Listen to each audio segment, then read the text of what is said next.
क्या आपने कभी सोचा है कि भगवान शिव का परिवार दुनिया का सबसे रहस्यमयी परिवार क्यों है?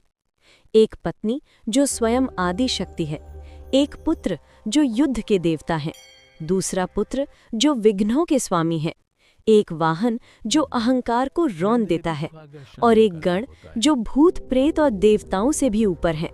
आज जानिए शिव परिवार के वो रहस्य जो ग्रंथों में है पर बहुत कम लोग समझते हैं। ओम पहला रहस्य, माता पार्वती केवल पत्नी नहीं। शिव पुराण के अनुसार माता पार्वती कोई साधारण देवी नहीं है, वो स्वयं आदि शक्ति हैं, जिनके बिना शिव भी शव है।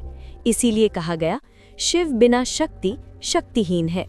पार्वती का विवाह शिव से नहीं बल्कि चेतना का ऊर्जा से मिलन है। दूसरा रहस्य, गणेश का जन्म केवल कथा नहीं। गणेश जी का जन्म कोई साधारण चमत्कार नहीं था। स्कंद पुराण के अनुसार माता पार्वती ने अपने शरीर की ऊर्जा से एक रक्षक की रचना की। जब शिव ने उनका सिर काटा तो वो क्रोध नहीं, अहंकार का अंत था। और हाथी का सिर जोड़ना बताता है बुद्धि, स्मृति और विवेक का जन्म। तीसरा रहस्य, कार्तिकेय देव सेनापति क्यों? कार्तिकेय केवल शिव पुत्र नहीं है। तारकासुर वध के लिए संपूर्ण ब्रह्मांड को एक योद्धा चाहिए था।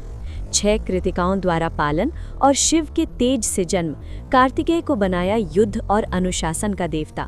वो बताते हैं धर्म की रक्षा के लिए बल भी आवश्यक है। चौथा रहस्य, नंदी केवल वाहन नहीं।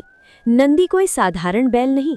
शिव पुराण कहता है नंदी पहले महान ऋषि शिलाद के पुत्र थे। नंदी ध्यान, भक्ति और अनुशासन का प्रतीक है। इसीलिए शिव तक पहुंचने से पहले नंदी की अनुमति आवश्यक है। पांचवा रहस्य, शिवगण भूत नहीं मुक्त आत्माएं हैं। शिवगण भूत नहीं है, वो वे आत्माएं हैं जो सांसारिक बंधनों से मुक्त हो चुकी हैं। शिव उन्हें अपनाते हैं जिन्हें संसार ठुकरा देता है। इसीलिए शिव को कहा गया भोलानाथ। छठा रहस्य, कैलाश घर नहीं चेतना। कैलाश कोई पहाड़ नहीं। योग शास्त्र के अनुसार कैलाश सहस्रार चक्र का प्रतीक है, जहाँ शिव परिवार नहीं रहता बल्कि चेतना जागृत होती है।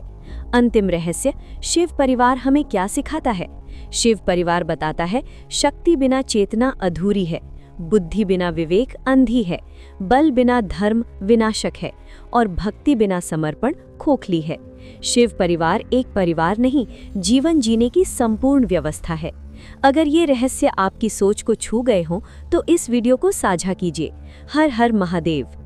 क्या आप जानते हैं भगवान शिव का कोई जन्म नहीं हुआ, फिर भी वे हर युग में प्रकट होते हैं? क्या आप जानते हैं कि शिव देव नहीं बल्कि देवों के भी गुरु हैं? और क्या आप जानते हैं कि स्वयं वेद भी कहते हैं न शिव से पहले कुछ था न शिव के बाद कुछ होगा। आज हम जानेंगे भगवान शिव के वो रहस्य जो हमारे हिंदू ग्रंथों में लिखे हैं लेकिन कभी बताए नहीं जाते। फैक्ट एक, शिव का कोई जन्म नहीं। शिव पुराण के अनुसार भगवान शिव अजन्मा है। उनका न कोई पिता है न माता न कोई प्रारंभ। इसीलिए उन्हें कहा गया स्वयंभू, अर्थात जो स्वयं प्रकट हुए। जब ब्रह्मा और विष्णु के बीच श्रेष्ठता का विवाद हुआ तब शिव अनंत ज्योतिर्लिंग के रूप में प्रकट हुए, जिसका न आदि था न अंत। फैक्ट 2, शिव विनाश नहीं संतुलन है। लोग शिव को केवल संहारक मानते हैं लेकिन लिंग पुराण कहता है शिव का संहार विनाश नहीं बल्कि नव सृष्टि की शुरुआत है। जिस तरह पुराने पते गिरते हैं तभी नया जीवन आता है, उसी तरह शिव का तांडव संसार को बचाने के लिए होता है। फैक्ट 3, चंद्रमा शिव का आभूषण क्यों? क्या आपने सोचा है शिव अपने सिर पर चंद्रमा क्यों धारण करते हैं? स्कंद पुराण के अनुसार चंद्रमा अहंकार से ग्रस्त हो गया था। शिव ने उसे अपने शीश पर स्थान देकर सिखाया ऊंचाई पर रहकर भी नम्र रहना। इसलिए शिव का चंद्रमा शक्ति नहीं संयम का प्रतीक है। फैक्ट 4, शिव सर्पों के स्वामी क्यों हैं? शिव के गले में सर्प, भुजाओं में सर्प, शरीर पर सर्प। महाभारत कहता है सर्प काल समय का प्रतीक है। शिव यह दर्शाते हैं कि जो मृत्यु से नहीं डरता वही शिव को प्राप्त करता है। शिव मृत्यु के नहीं मृत्यु के भय के स्वामी हैं। 5, भस्म का रहस्य। शिव शरीर पर भस्म क्यों लगाते हैं? वायु पुराण के अनुसार भस्म याद दिलाती है कि यह शरीर नश्वर है। राजा हो या भिखारी, अंत में सब भस्म। जो यह सत्य समझ ले वही शिव को समझ सकता है। 6, शिव योग के जनक हैं। योग की शुरुआत किसी आश्रम में नहीं हुई। शिव ही पहले योगी हैं, आदि योगी। सप्तऋषियों को योग का ज्ञान ज्ञान शिव ने ही दिया। आज जो योग दुनिया अपनाती है उसका स्रोत केवल महादेव हैं। फैक्ट 7 शिव भक्तों से कभी कुछ नहीं मांगते। शिव कभी नहीं कहते मुझे यह चाहिए मुझे वह चाहिए। वे केवल कहते हैं श्रद्धा रखो। इसीलिए शिव को कहा गया भोलेनाथ। इसलिए शिव कोई कथा नहीं, शिव कोई मूर्ति नहीं, शिव एक चेतना है। अगर यह वीडियो आपको शिव के करीब लाया हो तो नमः शिवाय कमेंट में अवश्य लिखें। हर हर महादेव।